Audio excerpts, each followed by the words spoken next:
That was a nice evening of Magic. I'm now not going to think about this game for another week.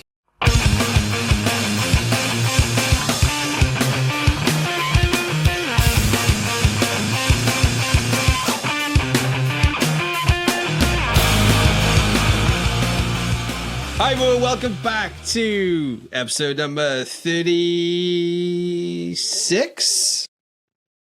Should I check? Possibly. It could be 35. I keep doing that every month. I didn't even have the actual thing open, and I still make the mistake. Welcome back, everyone, to your latest episode of Gated Echo. Scott is smirking on the camera, which does actually say to me it's possibly right. It is 36, yeah. Yeah, exactly my age, Scott. Sort of.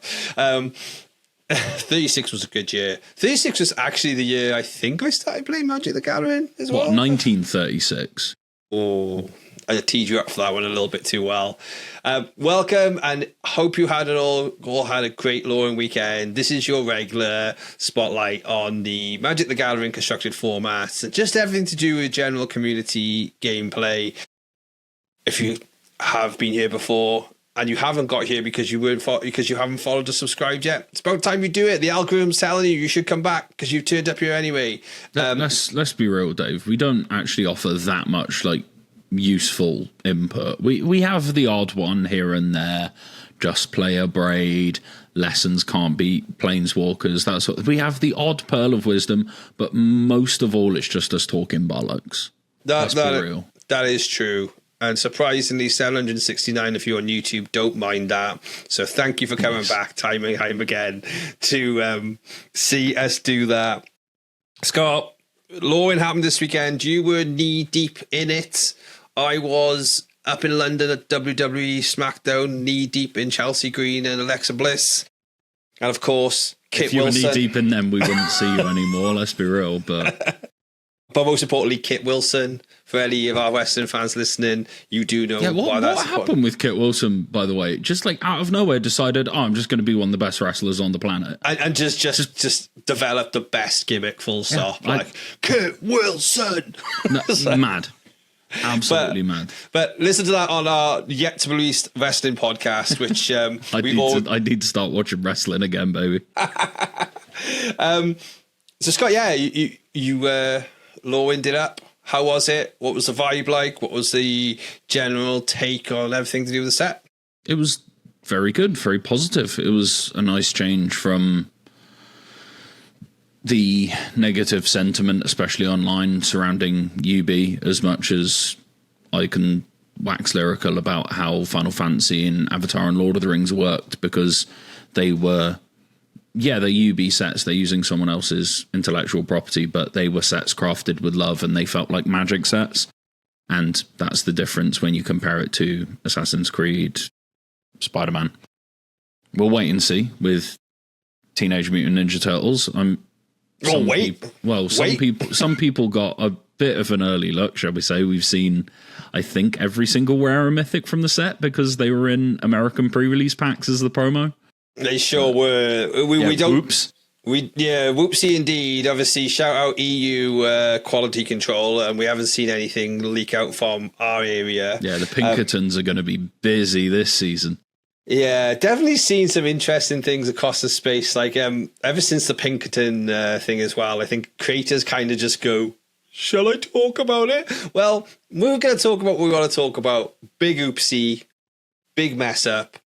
If you are interested, you can come and check our Discord out in our spoiler section, which is where we leave all of the chatter to. There is a great spreadsheet Ash put together, and it's a link to all of everything you want to see. We're not going to address TMNT. I keep wanting to say the full name, I'm their dad. One time when I was extremely inebriated, I called them the Teeny Mutanurtles. Teeny Mutanurtles. Yeah, and that has completely broken the name for me in all aspects, and I can't look at it without going Teeny Mutanurtles. Yeah, well, it's ruined. It's ruined. The hilariously best ruined thing would be right now is I tweeted, I'll probably stick it up here on a short or something a while ago, a banger, which was along the lines of I can't really be bothered to get a preview card. It's not even worth putting the ring light on for. You wait, they'll troll me, and in my inbox after this episode will be, hey, get your deck out. Do you want to reveal a Teenage Mutant Ninja Turtle card? We'll be like, think they've all been revealed, friend. But yeah. If Wizards want to speak to us and give us opportunities like that, then go for it. We bash certain things that we bash, and we praise certain things that we praise. I like to think that we're honest and we're open and we reflect community sentiment a lot of the time, I hope, at least. And I think that's why people listen to us at all. Yeah, and I think this would be what this last situation here with this should we just say complete screw up is that it's a bit of a lol cow, as the kids would say. Just like everyone just looks at it and just goes lol, and it's like they don't.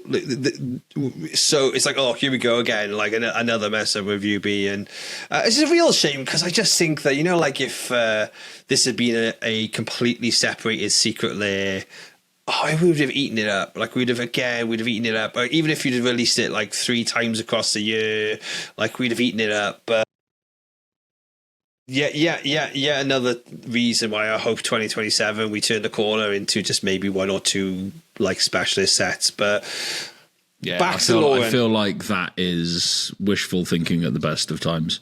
Yeah. But yes, Wizards, you cocked it up again. However, everything we say is said with love. We love this game, and we do it for the love of the game. That being said, we definitely love Lorwyn. Yes, and I think it's very fair to say that the sentiment is you got it perfectly spot on. So you got it perfectly spot on with the type of cards, the type of draft and sealed synergy. The fact that actually Typal can work for a change. Like we often see like a bit of a force of that in some of the draft mechanics. Like they kind of got there with allies in Avatar. Like you don't know how much you drafted of Avatar. It just kind of happened by accident a lot of the time, unless you opened one of the really good rares or mythics that paid off allies. You just kind of fell backwards into it sometimes. But I mean, Avatar was a really good draft format. Yeah, exactly. Yeah, love that. That plus Modern Horizons 3 were probably the most recent ones that have been in the rotation. I've got to say, are right up there with All Stars to play. I would put Final Fantasy up there as well. I think that's an all timer. Yeah, and I think Lorwyn's got an opportunity to be up there as well. There's some great stuff, some splashy cards. Splashy cards to make the game fun, but I think the just general sentiment that we're seeing is that we probably won't talk too much about it because they're just fine is about the best thing we can say. Yeah, there's side grades and there's maybe bits and pieces here and there. If you can play Merfolk in Standard, then cool, maybe.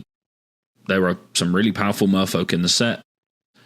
Some really powerful fairies, albeit not very many fairies, especially not a lot of common fairies. Shout out the Pauper players. But things like Flitterwing Nuisance. We spoke about it, I think, last week in what it could do for Dimir. And yeah, it might be really, really good, but I don't think there's I haven't seen a Boomerang Basics, for example. I haven't looked through the set and gone, oh no, this could be a massive problem. And that includes, for all the people on TikTok who were doom posting, that includes Hexing Squelcher. I think the card is mid at best. But the thing that I really enjoy is all the cards that are powerful and appealing are either efficient removal spells or 3-drops, or in some cases even 4-drops. If you want to talk about like some of the champion cards, for example, that look really, really powerful, and Behold is one of my favorite mechanics. Behold my stuff, but also the fact that it works if it's on the battlefield and in your hand. I think it's really elegant and really well done. But like Champion of the Path, 4 mana 7/3, behold an elemental and exile it. Whenever another elemental you control enters, deals damage equal to its power to each opponent. When this creature leaves the battlefield, return the exile card to its owner's hand.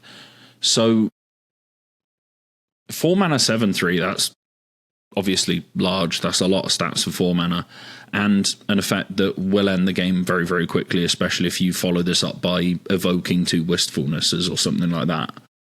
And it's really appealing, and it's a 4-drop that doesn't say draw a card. It's not, there's all the 1-drops in the set are fine. They're pretty good 1-drops. There's the Kithkin one is really good as well. Kinscar Sentry, the white one. Yeah, Kinscar Sentry is the 2-drop I was talking about. The 1-drop. I'm finding it. Kinsbale Aspirant. The pay the additional cost. Behold a Kithkin or pay 2, and whenever another creature you control enters, it gets +1/+1, and it's a Savannah line, so 2/1 for white. Like that's a really powerful card, and some of the Kithkin in the set are really good. But again, none of them say draw a card on them. None of them are, when this creature enters, make a clue and do something else. It's when they attack, how many Kithkin do you have? Do this kindred thing that is really on flavor and really fun. And yeah, some of the Kithkin are really, really good. And you can go, oh, okay, well, the Kinscar Sentry that you talked about, the 2-drop that puts creatures in based on how many attacking creatures you've got. Oh, we could do that with Voice of Victory. We could do it with some mobilized stuff. So there's like this backwards compatibility with a lot of it where it doesn't feel like you necessarily need to play Kithkin Typal as a deck. You might just be able to have 4 Kithkin that are 4-ofs, and that's good enough. I haven't done the maths on these 1-drop Behold cards, but there's good changelings in the set. Maybe we can fill the gaps in that way. It's just nothing seems busted, and a lot of things seem really interesting and appealing. Yeah, side grade is almost like the key word for the for the podcast today, and it's like a lot of stuff is probably going to see play.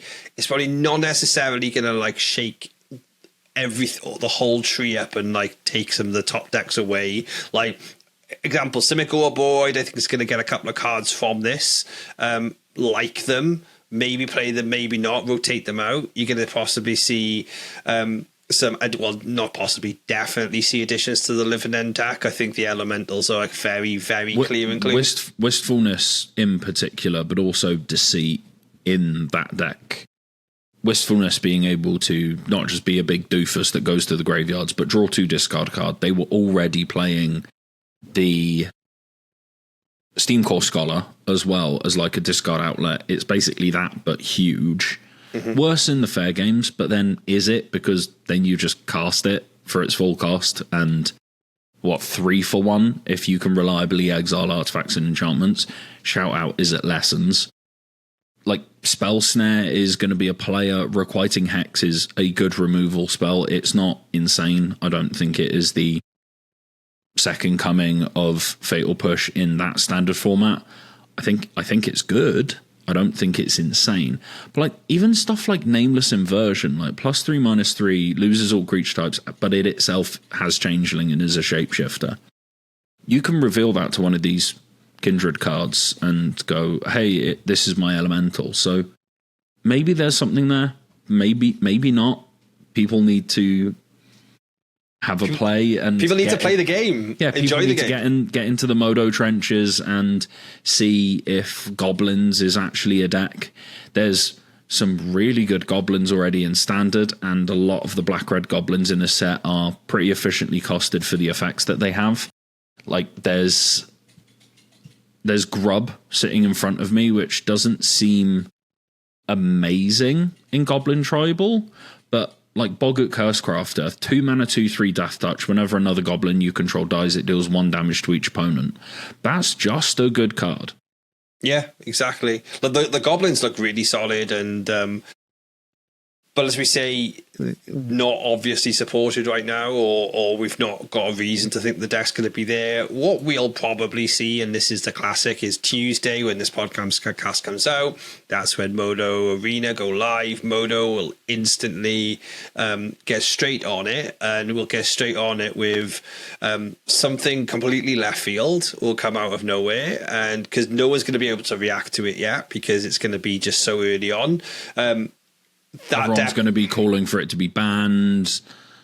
And that by the weekend, that deck won't get played, because what will happen is other decks will get formed and figured out. I've seen suggestions of like an elemental scam build. I've seen some suggestions of like a Boros Arabella deck being sort of a good idea. But that's part of the beauty in how they've designed these evoke elementals with the if green or blue or red whatever was spent to cast them. You can evoke them and it's reasonable, and you can cast them at full cost and it's reasonable, but flickering them, you just kind of get a doofus. And the only instant speed flicker in the format is there's Personify in this set, which also makes a 1/1 changeling, and there's the white Outlaws of Thunder Junction card, which flickers something until the end step. No, Scott, not forgetting, we still have Rakdos Scam All-Star, Not Dead After All, is still also in there's also, I think, Undying Malices in Foundations or something as well. Of course it is. All jokes aside, but also, even if you 1-mana scam, let's take Vibrance. To me, if anyone knows me, I love a Territorial Karvu. This says when this creature enters, it deals damage to any target. That is an appealing card for me. As much as the art is horrifying, that's a really appealing card to me, and I don't want to scam that. It just, who cares? If on turn 3 I use 2 cards to deal 3 damage and leave that on board, I have a 5/5. Yeah, it's a bit mid, but that's kind of like just where it's at. And you know what? Fantastic. We've got an open design space. We've got a lot of things still to potentially take a look at. It kind of did the same thing across the board with Pioneer as well. But sticking with Standard for now, like I sort of like did my own sort of play around with a deck that's kind of in the meta and is kind of what I'm playing. We left it on the Moxfield. It's my take on what I think Selesnya Landfall I'll do with it for day one. And just going quickly through the list, I go with 4 formidable speakers, because we talked about this, and that ultimately one of the downsides of this deck is Ice Till Explorer, Mightform Harmonizer, drawn to a dead board can actually sometimes be a bad card. So have it, but also Formidable Speaker helping you go and find it, and also any other pieces which you may need is a bit of an upgrade that we can add. Also thinking about the fact that you can untap some lands as well to sort of keep the chain going. It's definitely got some kind of value. Obviously keeping in the World Wagon, the Esper Origins. I think I am liking, we've kind of gone back and forth over Mono Green and Selesnya being the right thing. I'm kind of going to hold my hands up, and I still think Selesnya is a great idea. I'm going to go with Sea Whips in the main, because I think that it's so prevalent to have to remove a 1-drop, 2-drop from an opponent right now of a permanent take. That I think it's definitely worth going with. What I'm going to be trying is the classic.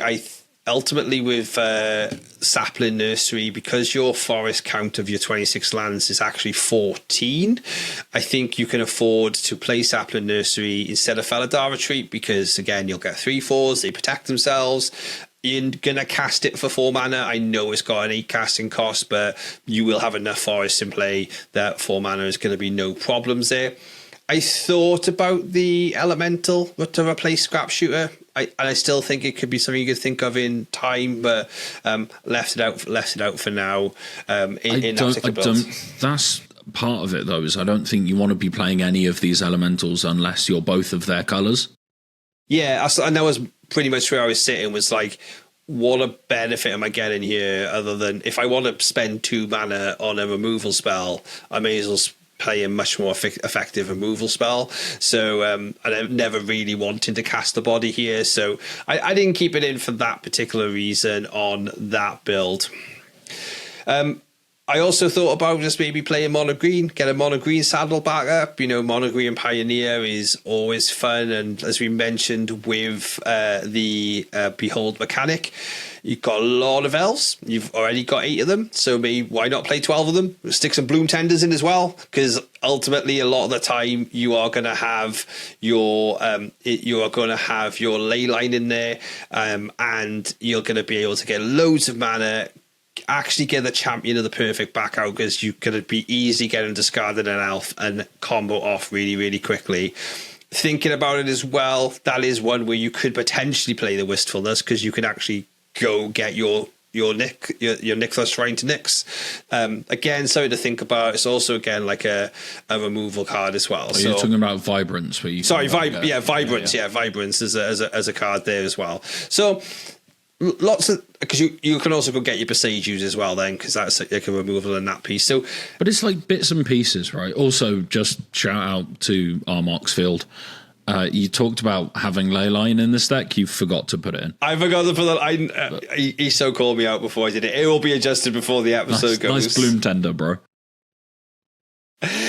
Very important to get your brews out there and make sure. It can add 2 because you've got 4 Kioras in this deck.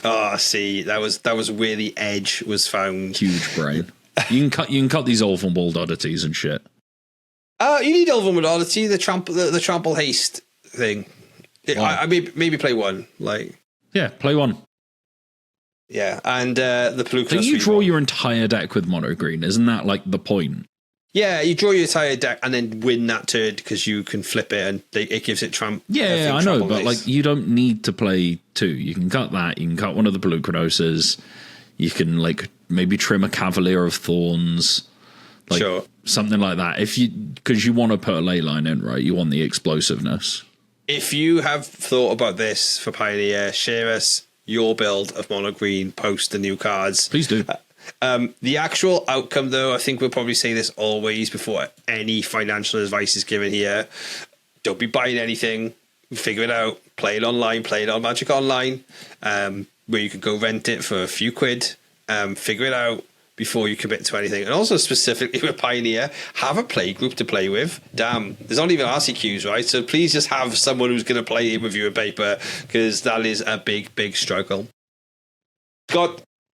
There's Modern to talk about as well, in respect that everyone is losing their mind over Moonshadow. You being more the Modern expert than me, in fact, please tell me if this is going to be good and I should have them already, or is it still on the same theme? I'll put it this way. One of the most interesting ideas I've seen with Moonshadow is playing a Hushbringer Doorkeeper Thrall Torpor Orb style deck, and playing that and Clackbridge Troll and Eater of Days, all these Punisher cards that rely on you having one of those cards on the battlefield to do anything. And yeah, I suppose that's a thing, but why wouldn't you just play Psychic Frog?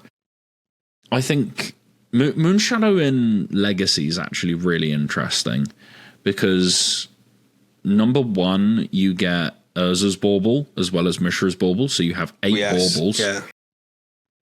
Your fetch lands aren't as punishing because you have dual lands, not shock lands. And just being able to put Dark Ritual in a reasonable Magic deck has always been powerful. If someone was playing, I don't know, Hollow One, you could use it as a sideboard card in Hollow One or something, or maybe alongside Death Shadow itself, and you're playing Street Wraith as well. But there's reasonable ways for Moonshadow to be attacking on turn 2 as a 4/4 menace, which, yeah, that's pretty good. It's not really good enough for Modern, because what's the downside risk? You play it and you trigger it, and then your opponent lightning bolts it, or fatal pushes it, or solitudes it, and it gives you nothing on the front end, and it gives you nothing on the back end coming in or out. And you look at every card in Modern, and as much as some people don't like that the format is built this way, it is built this way, where everything has instantaneous value. Whether that's Ragavan having dash, there's the rare power outlier to that, which is something like Ocelot Pride. You can have something the turn that comes down if you've gained life in a different way, but it snowballs by itself so heavily that it's worth playing Galvanic Discharge, or it just naturally fits with Guide of Souls. Like, so much stuff like that, where that's what a card has to be in Modern to see play. There's a reason why Quantum Riddler saw loads of play, right? And it's because it says draw a card on it when it enters the battlefield. Fear of Missing Out is a really powerful magic card, barely playable. Even is this really better than Nethergoyf? Really? Yeah, I think so.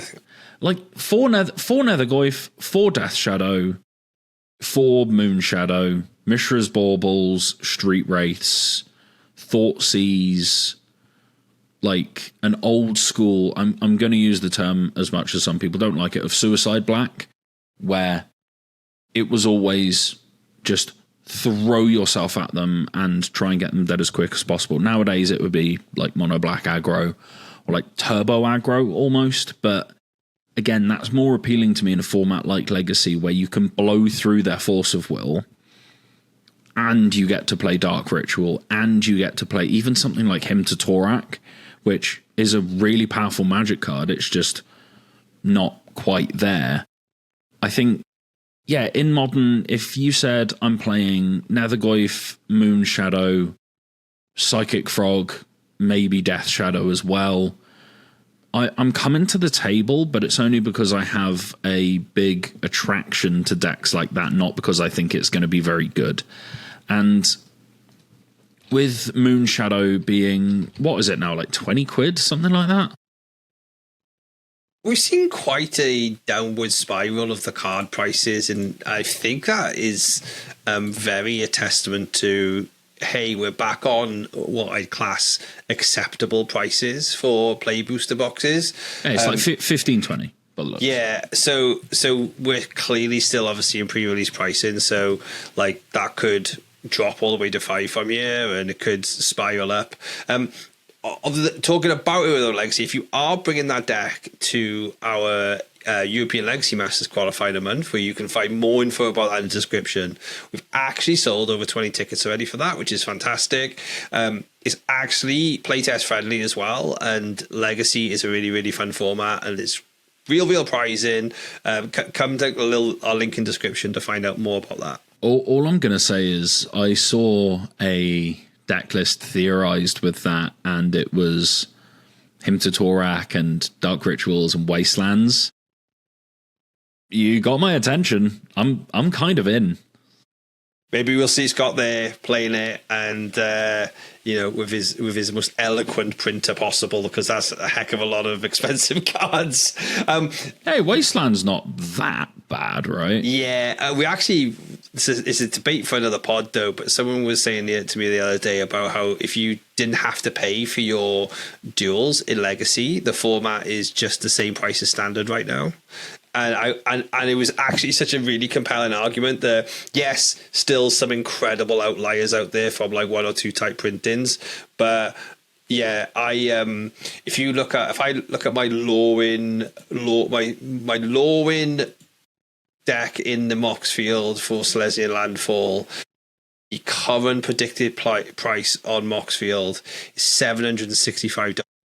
Nothing in there is a fancy print. It's all just normal stuff. That's crazy, and definitely needs addressing. I mean, how are they going to reprint this stuff, right? How? Genuinely, how? They've got rid of master sets. Here we go.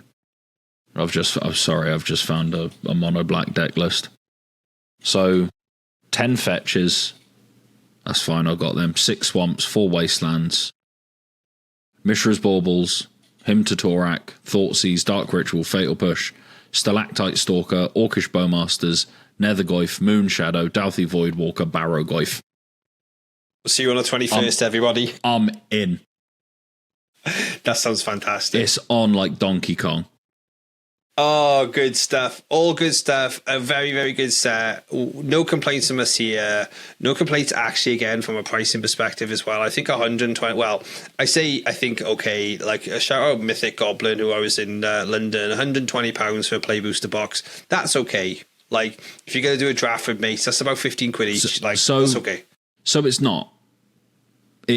It's not, and it should be reduced. It's fucking cardboard and paper and plastic.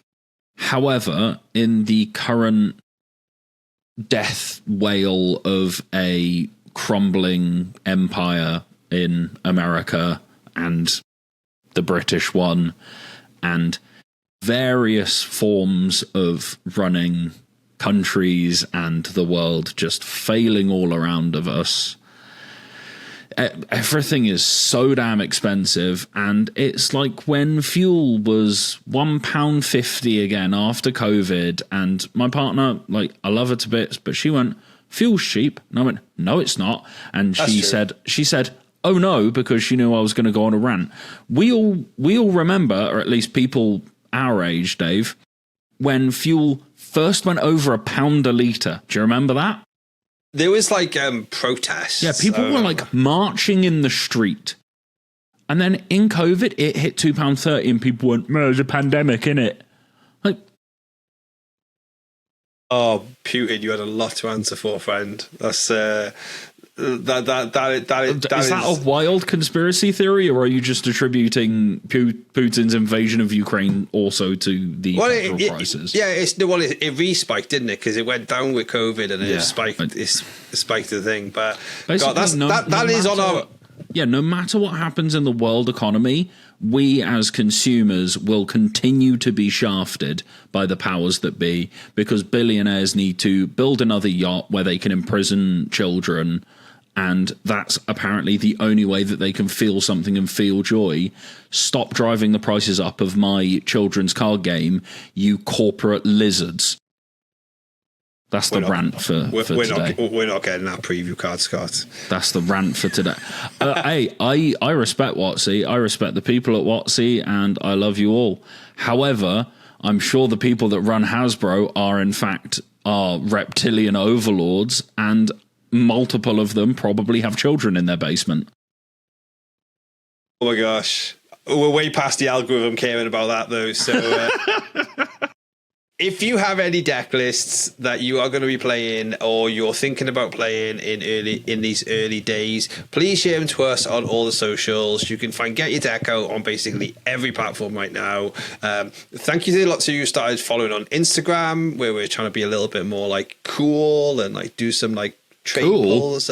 I'll try it. I'm 42, Scott. Jeez, give me a break. Also on TikTok, where we slacked off a little bit last week, but it was a new set time. Like, we're still a little bit down on things to talk about, but we'll be up and running now with the upcoming events and upcoming. Dave was busy going to SmackDown and lusting over Liv Morgan. The show's there, mate. It's the wrong brand. Whatever. Alexa Bliss. You need to watch more. Do I really? No, you don't, because we're adults, so we got better things to do with our time. I have Baldur's Gate that I could be playing, David. Oh, that's good. And we should be playing it on stream. If you do want to see more of us, please let us know. I think we need we're going to get the deck list out and we'll play it. If I had to play Baldur's Gate with you on stream, I think that would end the podcast. I genuinely, I think that would cause a irrevocable rift between us. Oh God, we should just do like a 50 likes on the episode, and you'll all get what you're after. I don't even know what a Baldur's Gate is, to be honest. But they did a Magic set about it, Dave. God, I do. I'm actually memeing for the pod, but I think whilst we still, he's not that old. No. I'm the low end of old. Like you're like an old man, but you're like acceptable to hang around with. Old man. I'm like the unk end of old man, and I sort of It's not like people are like, why the fuck you hang around with a 52-year-old? It's not quite that bad. Got a young You get face. in there though, mate. Yeah. You get in there. Young face, just like an old hairline. That's just. Oh yeah, like in terms of face, I think if you shaved my head, I'd look older than you. and that's not a joke. And you've got 13 years on me. That is true. I have been. We were both born in the 1900s, Dave. I have been served recently a lot of Toupee Queen Instagrams as well. So anybody who's interested with that, go look at the Toupee Queen, where blokes with a very similar hairline to me go and get a consultant, and they suddenly walk out looking 15 years younger. Pulled out by the algorithm as bald. Jesus. It's incredible what things do. But with the algorithm sending you all here, once you sub and then you come in the Discord, we'll buy Dave a toupee. That's 100 likes. We will do it. We do it on 100 likes. But if you end up in our Discord, we put a Q&A up every now and again to get your questions off you, so we can kind of like questions out. Get your questions out, and we address them whenever we get a little bit of downtime. Here's another good bit of downtime for us to address those in. So just looking back at probably the most recent one, really. Like I've got some. Yeah, don't worry. Fire away, David.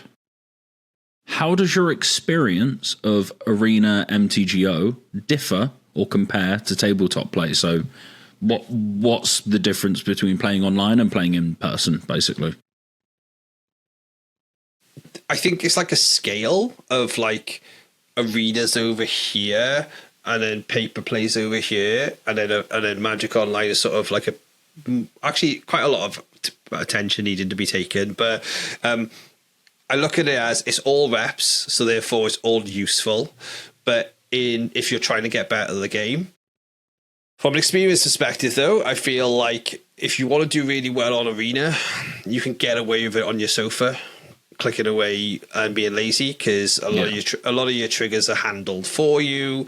It even kind of suggests how to tap your mana in many cases. And I know you see like the Croaky's clip where he's like, auto tapper, about 90% of the time it's right. Like it will just have a fringe moment where it doesn't do it right.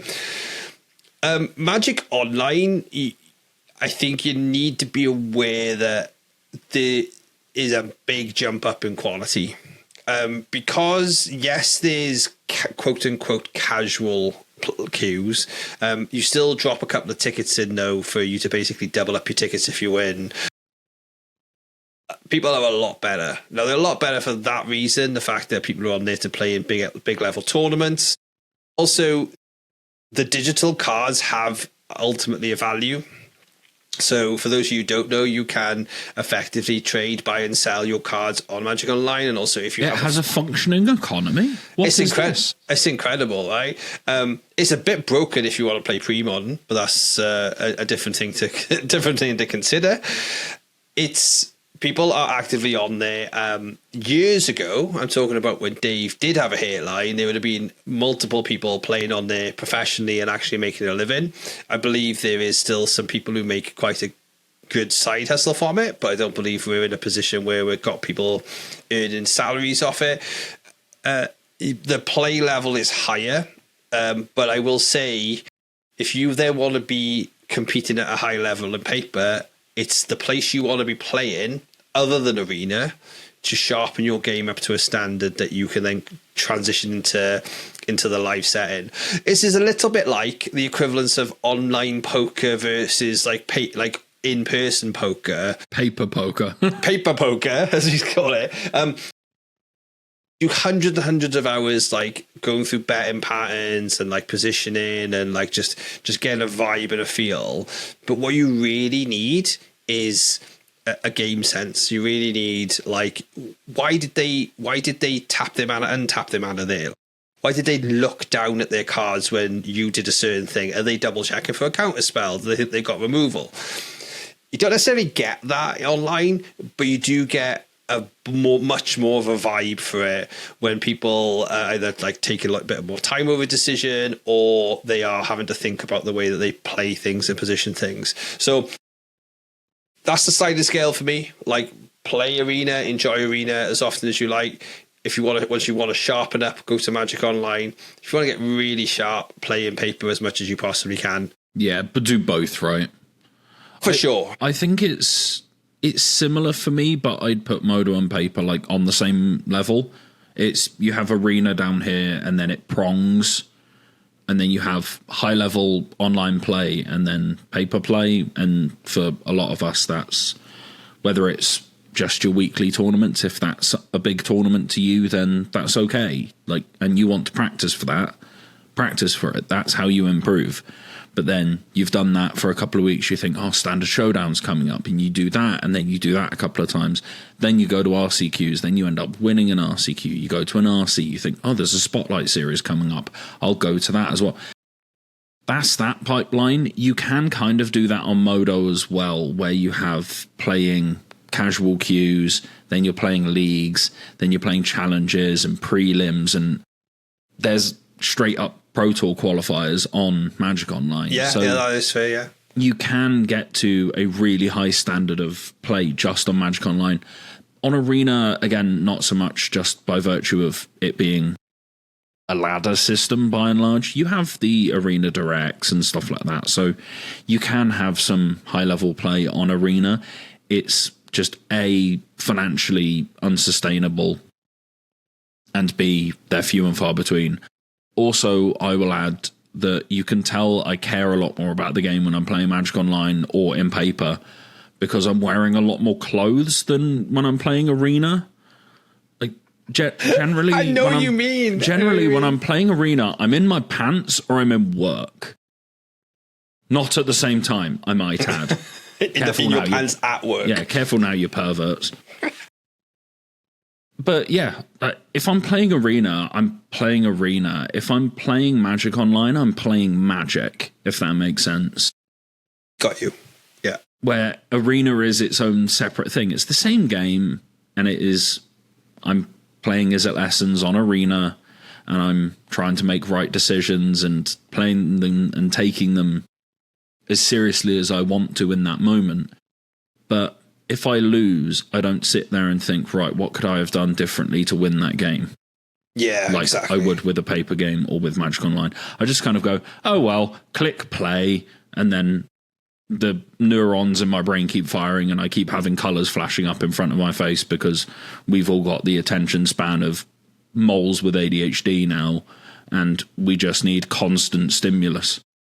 Yeah, it does definitely hark for I care if I'm playing Magic Online rather than I'm playing Arena. Where bringing it all the way back down to Pokemon, though, like obviously I do have a little bit of passion for like Pokemon on my phone, not Pokemon Pocket, the real game, you know, is but the moment I can see that turn one isn't going my way, like you happy hit concede, because you're just like, cool, like I'm not going to waste 8 minutes of my time on this one, because this will play out and I will lose, because Pokemon be quite solved like that. Yeah, whereas if someone does that in a Magic tournament in paper, you're like, well, thanks for the win, but also like, why bother driving here? Yeah, exactly. So like taking Boros Energy to a Nardu RCQ and then being upset that your opponent beat you with Nardu. Damn, those are the days. Shout out. Should we do another one? Do we have time for another one? Yeah, we got time for another. Why don't we talk about, like, well, obviously we've seen returning mechanics in Lorwyn. There was a question about that, wasn't there? Yeah, are there any mechanics or themes that you'd like to see come back that we've not seen in a while? So I would say, I'd say seen in a while. In my mind, I'm like, it's like Theros and back, right? That's stuff we haven't seen in a while. But realistically, 5 years ago was a long time ago. I know what you mean. Like, we can consider, like, well, I quite like Convoke, but we do see that from time to time. It's deciduous at this point, right? It just kind of shows up. And they've done that a lot more with the better mechanics in the last few years. We've just seen Wither back for the last couple of sets as well, so it's very hard to again that's like really rare. They do that. Scryfall's just gone down for maintenance. Thanks, guys. But yeah, Withers just appears occasionally for flavor. Yeah, Convoke again. We've seen in this set. So like again, that was one that I did enjoy a lot. What we won't see, which obviously is a big fan of the Slippery Boggle, we won't see hexproof like we used to. But I think that's a good thing because that is ridiculous. Those little 1/1s. Yeah, it's a good thing for the game that we do not see Glade Cover Scout in Foundations. Yeah, could you have imagined? Oh, geez Louise. Yeah, you'd have been playing Boggles in every format. That's what would have happened. Because you would have been able to... You can kind of play a mono-white Auras deck at the moment if you standard, if you want to in best of one. But of course you know that you can.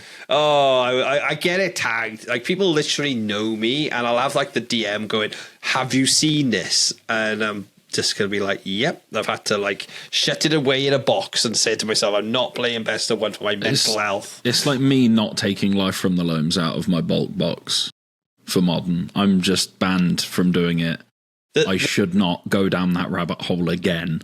The temptation is going to sit with me, though, and so as this goes out, Lorwyn will be live, and the ability to use 4 Mythic wildcards on the special guest Slippery Bogle and then play Best of One Pioneer with Auras is just so tempting. In fact, even more tempting because this week on Arena, I believe it's Historic Pauper for the midweek Magic. So the way they do that is if the card has had common printing, so even the things they've put on Arena as mythics, but technically are commons, you can play in it. So it's kind of like... So you can play like Lightning Bolt, Counterspell, Dark Ritual. Yeah, so if they printed it and printing it classes it was in a special guest, but if the special guest was once a common, in Historic Pauper it's a common. So this kind of like this really weird almost like Pioneer Pauper with the dumb with Modern Horizons 3 in it. It's just kind of thing, fun thing. Maybe put some decks together, give it a jam. But doesn't Historic also have alchemy cards in it though? It does, but like I'm off it. But we quietly don't talk about it. You know, like I'm off it. It's like that my opponent's going to play a card that says like Discombobulate 5 on it, and I'm just going to stop reading. My eyes are going to glaze over, and I'm just going to concede and go back to the standard queue. Yeah. The returning theme or mechanic is, should I say something controversial, Dave? You should. It's a good short if you do. Companions. I should have spat my drink out of that, but I think I know where you're going. I think okay, how do I word this? How do I word this in a way that makes me sound like I know what I'm talking about? The eternal podcast struggle. Am I right, guys? I think the play of fair companions is unbelievably good, and it is all the best bits of Commander with a competitive edge to it. For example, in Limited. If you were playing March of the Machines and you opened a Lurrus and you went, fuck it, I'm in, you could have a really unique and really powerful deck, and it was really fun. It wasn't busted. It was absolutely fine. So especially now with the power level errata of paying 3 to put it in your hand, instead of just, as a by the way, do you remember when we used to be able to just cast Lurrus? Good Lord. That was like just as I started. Yeah, mad. And I just couldn't actually believe that you played anything else than this. Yeah, I don't understand how they looked at that and thought it was okay. Things like Yorion, Gigantha, I would hope that now they have Companion under their feet, they understand how to build them. How many times have you sat down opposite an Obosh and gone, oh, this is so boring. I know every card that's in their deck. Meh, meh, meh, meh, meh. You've gone, holy shit, Obosh, that's cool. That's something I'm going to have to look out for. Yeah, yeah. Get rid of, and I'm saying this as a Blue-White Miracles player, get rid of Kahira. That shit's fake. Get rid of Lurrus, that sort of thing. Just don't have any of that style, but the Karugas of the world, they can do more like that, and they can fix her. I believe it. We're not too sure who hurt you to say that, Scott, but that was quite an interesting All I'm going to say is Companions Unlimited is one of the most compelling bits of gameplay. Well, it was in the Lorwyn patch note, the release notes, right? Or the sort of talking about Lorwyn design, that they looked at it. Like, they actually... Yeah, they looked at doing something called, like, Leader or something like that. And the idea was that you had to, like, tap a certain amount of on tribal creatures to bring it back to your hand. And it was in discussion, and ended up not making the final cut. Interesting. Let us know, Wizards, if you need anybody on play design. Scott loves a companion. He will come and talk to you about it. Oh, I mean, working on Magic would be a dream come true for me. However, I think I'd probably get in trouble with corporate. And also, let's be real, the office is in Seattle. I'm in Cardiff. That's quite the difference. Yeah, I would, however, just if this is my interview, if someone's listening, hi, I love you. I will work remotely. I will work whenever you want me to. There we go.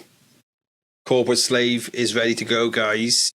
If I was ever going to be a wage slave, it would be so I could design Magic the Gathering cards for a living. That would make me happy. Here's a question then. If you were offered to be like a card designer for Hearthstone, would you consider that? Yes. Because it's still just fun. Magic the Gathering would be the ultimate end goal, right?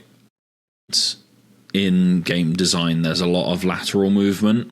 That would be in my thinking, obviously, but also I like to think that with Magic the Gathering being my hyper focus for 15, 16 years at this point, possibly more, and listening to podcasts when I'm not playing the game, and particularly podcasts around color identity, the color pie, how the cards are designed, the design process, all of these things. I don't know how good I would be at coming up with flat ideas. I'm not very good with a blank piece of paper. That's not one of my strengths. But in terms of adjusting, balancing, figuring out templating, that sort of thing, I think that would be something I'd really enjoy. How good would I be at it? I have no idea. I've never done it. It's not something that I've even thought would ever be possible, so it's not something I've considered. But yeah, I mean, if someone at Blizzard wanted to give me a call and have me contract and design some cards, I'm sure I could give it a go. Hey, your resume of putting me right on the podcast is pretty glowing at this point. So, like, I'm pretty sure you could at least take an angle from somewhere. On the question just to wrap up the question we had there with this was that we were also asked if something else from other TCGs Magic would benefit from adding, like, so that's gameplay, organized play products.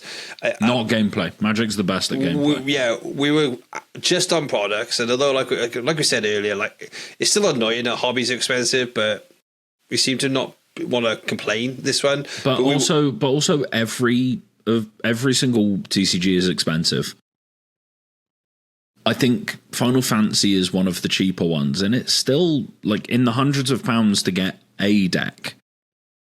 And that's a lot of money to someone who doesn't play TCGs, to someone who, say, plays PC games on Steam. They pick up the odd game every couple of months for like 15, 20 quid. If you turn around and go, yeah, your entire year, 2-year expenditure on games is one deck that could get banned, it could get invalidated by meta forces, a new set comes out that completely invalidates it. So you need to upkeep that cost and you need to keep throwing money into a hole. that's part of the reason that people don't play modern en masse. That's part of the reason people don't play standard. I've seen it almost, and you might have had a couple of conversations in like pre-release elements of this. I've seen it growing. I've played on Arena, and they don't say that I've got good, but like ultimately, if you are reasonable on Arena, especially if you're reasonable at drafting, you can get to a point where your actual inputted quote unquote money is a less than it would be for you to regularly play Magic in person. But people shit on the Arena rank system, and they're like, "Oh, getting Mythic's so easy." You have to play a lot, and you have to have above a 50% win rate to get Arena. If you can reliably get to like high gold, diamond, platinum, that sort of range, you can play an FNM easy. FNMs are so much less than so many people think they are, and a lot of people find them really intimidating, and they're really worried about going out and playing in paper for the first time. And that's speaking as someone who used to be shit terrified of going to any LGS. The first time I went to an LGS in Swansea, I nearly had a panic attack about it. And I've played Grand Prix with 5,000 people in the room. Like, it, at some point you need to rip the Band-Aid off, and you need to just do it. And it is so much better than you think it's going to be. And to push it the other way, as far as getting people to stay bought into the game, I just think we need that code card, man. Like the crossover. I mentioned Pokemon again earlier. Pokemon TCU's on the weekend. Some decks looking fun. Actually, it was a very fun Flareon deck that was played well. Flareon's a cool Pokemon. Yeah, it's an evolution, right? Like, yeah, I booted up the client. I crafted everything in normal rarity. Like they do, admittedly, they do have their own. You can't pay for it, but you do have to earn the ability to have like the fancy cards. I crafted up the deck, paid for it, like just instant. And do you know what? If you play and you're in it, probably the equivalent of opening about 40 packs, you'll never have to spend money on it online again. And do you know what it makes me always want to do? If my time or my want or my level would line up. If it lined up, I know for a fact that if I wanted to go and play European EWIC, or whatever they call it, the thing that they have every year in London, I could probably spend £100 and go, because they've not only kept me in because of the way they've handled the online client, they've managed to put their card stock in a place where the basic stuff to play the game, cheap as chips. So let's keep pushing it down. Let's keep getting stuff there. You want stuff like the code cards. You want precons as well, like actual constructed precons. Yu-Gi-Oh! Did that for years with like structure decks. I know. Does Pokemon have precons? I think it does, right? Yeah, Pokemon has precons. They release them very, very regularly. Even within our own game, Commander has precons. And yeah, we got some standard precons. They're crap. They're not what you expect from a precon. Yeah, you can go out and buy them and play it, and it is a standard legal pile of cards. It is not a standard deck. Bring back challenger decks. I can't believe that they did badly in terms of sales, because all of them were like scalped to shit. Just print more of them. It's one of a few ways that you'd be able to do reprints. Are you telling me you couldn't do Izzet looting with like 2 Steam Vents and 1 Quantum Riddler in the box, and then it's like Fear of Missing Outs and Duelist of the Mind and 1 Storm Chaser's Talent, 2 Boomerang Basics and 2 Into the Floodmoor? If you really don't want to go, yeah, here's the like world's winning deck that I know. Is it Pokemon does that? Where in Pokemon, here's the world's winning pre-constructed deck, buy it. Yeah, but they do it for like $14.99, but they do it so that they actually are like the equivalent of playtest cards, so that they can't be played in an official event. Oh, is it? But you can play them. But you can play them at a locals where you're not playing for Worlds points. Okay, sure. So you can play them like in unsanctioned casual events, basically. Yeah. So like our World Championship decks, the gold border cards in Commander, for example, where it's just go off. Yeah, I mean, if you don't want to do, hey, here's 4 Storm Chaser Talent, 4 Quantum Riddler, 4 Steam Vents, like all in the same deck, and charge £100 for it because it'll put people off. If you want to do the 30 £35 price point and you feel the need to hold cards back for that, that's fine. Just make it reasonable, make it a reasonable value, and make it easy to get normal versions of the cards as well. With the prevalence of collector boosters and alt arts and everything, art style is all over the place. You've got foil, you've got non-foils. Just make it easy to get that in people's hands. And as you said, like with the code cards as well, I don't like the idea of gacha games and spins like Treasure Hunter and RuneScape, or any of these things where you can like buy keys and buy slot machine spins, which is in every single mobile game. Yeah. But if you opened a Magic pack and there was a QR code in there, or code you could type in, whatever, and it gave you a spin on a wheel, you can't buy spins outright. You have to get them by opening physical booster packs. And it can be like 20 gems, or it could be like 30 packs. And it has like individual card rewards. It has wild card rewards. It has card styles. Put a special pet on there as well. Like, you can only get this from spinning the wheel, and do stuff like that. Like, if you really want to appeal to the primate mind within all of us that goes, spin, me get reward, which, let's be real, it's why we open booster packs as well. You open £60 worth of booster packs, open one card worth £20 and think you've made your money back and you've won. Yeah, exactly. Do that with spins as well. Just appeal to the mindset of people nowadays. And yet, don't let people put themselves into bankruptcy buying spins and gambling. Don't let people do that. But having a special wheel is fine. Like, you get this from opening packs, and you get to go home from your event, and instead of going, that was a nice evening of Magic, I'm now not going to think about this game for another week. You go, oh, do I want to log into Arena and do this tonight, or should I do it tomorrow? And then you get in from work or school the next day, and you see those code cards, and you go, I'll log into Arena. You put those codes in, you get the ICR reward, and you think, oh, that's a cool card, I'm going to build a deck around that, and then you go and play a game of Standard. Congratulations, we now have a pipeline from Arena to paper play that doesn't exist currently. Yeah. It was there in my 2026 lines. We've got to get all the pipelines working. Everyone needs to play, get their decks out more and more often, and come back to the channel for ramblings every week. We will be doing our very, very best to get on the brew train. Magic Online, we're very, very lucky to have access to an all-access account. We've got some deck ideas. Send us your deck ideas. We'll get some stuff done. We'll either stream it or we'll get some recordings up whilst Lorwyn is fresh and new. If you can join us and you're in the UK on the 21st of February, don't forget we are hosting a Legacy tournament. You can bring playtest cards. And I've just, whilst we've been recording this podcast, I've learned that first place will win a duel. So that is half the press. First place. Which duel? That bit. Surprise. That bit is still pending attendance.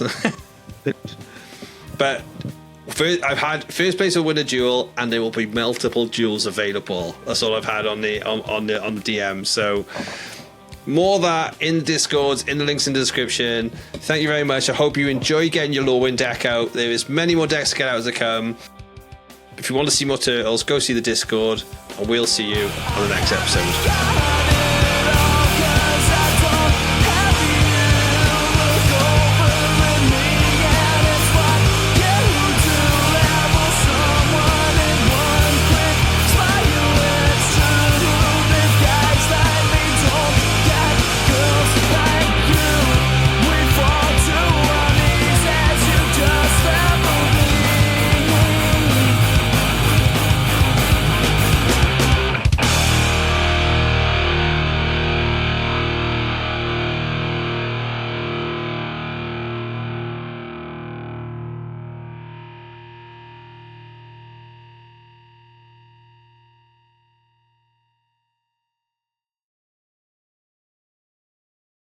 Teeny Mutant Turtles. Oh, man, I'm just upset that the Turtles, like, especially for April O'Neil. What did she do wrong? Well, who's that? Sorry, I'm The a bit unaware. The hot like reporter lady. Oh, I got a whole lot of lore I got to show you, mate. Just get that anime out. Yeah, but basically, I've disconnected myself from Teenage Mutant Ninja Turtles because every time I saw a new card pop up on Reddit, it was like there was one that was like a disembodied cow head coming through a fucking portal, and I was like, I don't even know what Teenage Mutant Ninja Turtles is about, and I don't care to know. That every single time I look at a card, it just seems to be an animal in a weird situation or some weird form of distress, and I don't understand how turtles are relevant to this, let alone them being ninjas. At this rate, the after the podcast is now going to get longer than the actual podcast. Bye, everybody. Love you.